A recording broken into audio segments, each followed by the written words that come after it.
हर चीज तैयार है?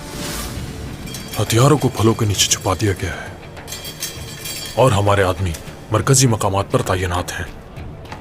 हम उन लोगों में बहुत हद तक शामिल हो चुके हैं, इस कदर शामिल हो चुके हैं कि जो खामोश रहने वाले हैं उनके अंदर भी बगावत की आग जला देंगे और वो बदला लेने पर उतर आएंगे। बहुत अच्छे। अब वो खुद को अरहान की शादी में उससे बड़ी मुसीबत में पाएंगे जो उन्होंने तुम्हारी शादी में हमारे लिए खड़ी की थी। हमारी ये लड़ाई मुकद्दस रोम के लिए है। तुम्हारे जैसा बहादुर कमांडर मेरे साथ खड़ा है, इस पे फख्र है। जीत हमारी ही होगी। मैं अपनी पूरी ताकत के साथ आपके साथ हूं और इसमें कोई शक नहीं कमांडर कि फतेह हमारी होगी।